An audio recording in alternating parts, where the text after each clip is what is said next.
Buongiorno a tutti. Ultimamente ho pubblicato un video sugli angeli e mentre mi dedicavo ad approfondire l'argomento ho avuto modo anche di fare un paio di interviste e colloqui con gli Stati Uniti, anche con rappresentanti di importanti confessioni religiose cristiane. E parlando con loro nasceva in me, si formava in me una sorta di sensazione sempre più profonda, sempre più radicata e convinta, una sensazione che devo dire mi ha lasciato delle perplessità, nel senso che provavo stupore nel momento in cui si formava, tant'è che ho sentito la necessità, il bisogno di, diciamo così, razionalizzarla in forma di domande e risposte, in modo di cercare di chiarire le idee, soprattutto a me, per fare una verifica, per fare un confronto, e quindi ho messo giù una serie di domande con delle risposte che adesso poi desidero condividere con voi e riguardano ovviamente il tema di quel video che erano gli angeli e gli alieni. Nel frattempo, curiosamente, ho sentito un giorno a un telegiornale un giornalista che diceva: questa è la prima apparizione del Papa dopo la sua degenza al Policlinico. E mi è venuto in mente che anche per gli angeli si usa il termine apparizione, si dice l'angelo apparve e l'angelo scomparve. E più volte avevo spiegato che in ebraico non c'è scritto apparve, intendendo apparve dal nulla, ma c'è scritto si fece vedere. E ho detto, tu guarda, anche noi in italiano diciamo apparizione, chissà se qualcuno tra 2000 anni, quando magari vedrà quel filmato, dirà che il Papa è apparso dal nulla, mentre invece ovviamente il Papa si è fatto vedere per la prima volta alla gente che lo aspettava in piazza San Pietro. Allora quella sensazione forte che mi ha provocato un notevole stupore, ho deciso di metterla per iscritto in forma di domanda e risposta e poi di condividerla con voi, non tanto per trasmettere delle verità, quanto per comunicare delle informazioni e dare degli spunti di riflessione che sono sempre, come sappiamo, il nostro fine, quello di riflettere, quello di porci delle domande, quello di avere dei dubbi per andare sempre alla ricerca di una maggiore conoscenza e di approfondire i vari temi senza accettare con facilità ciò che ci viene detto. E allora adesso io direi, leggiamo assieme queste domande e queste risposte proprio per poi fare una valutazione personale. Allora, sono umani? Per gli angeli no, per gli alieni no. La loro esistenza è dichiarata verità di fede? Per gli angeli sì, per gli alieni ovviamente no. Possono presentarsi in forma umana? Sì, sia per gli uni che per gli altri. Dimostrano capacità e o poteri superumani? Sì, sia per gli uni che per gli altri. Sono di questa terra come origine? No, per gli angeli e no per gli alieni. Provengono, diciamo genericamente, dai cieli? Le due risposte sono uguali, sì e sì. Possono appartenere a dimensioni diverse da quelle umane? Sì e sì. Ovviamente questi dati provengono, per quanto riguarda gli angeli, dalla teologia e da ciò che ne dicono i credenti, e per quanto riguarda gli alieni provengono da ciò che ne dicono i cosiddetti contattisti, dalle affermazioni che loro fanno circa o avvistamenti o addirittura incontri che avrebbero avuto. Possono provare sentimenti, sensazioni simili a quelli dei mortali?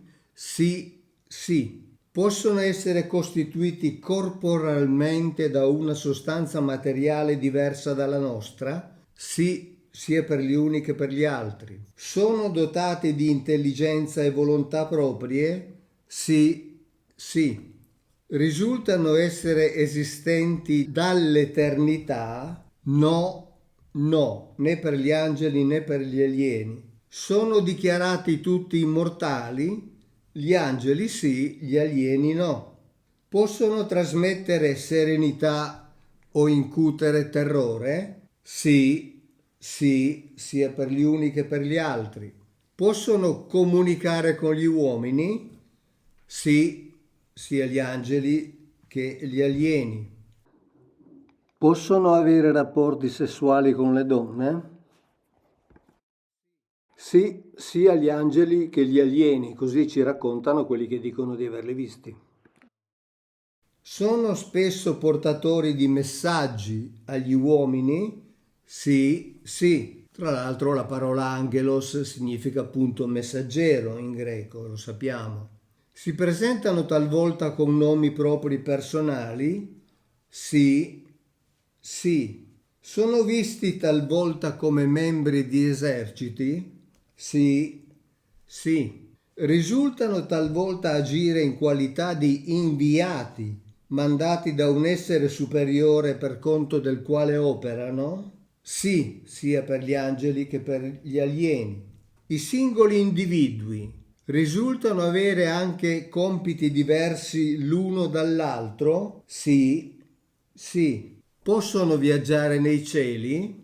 Sì, sia gli angeli che gli alieni, ovviamente.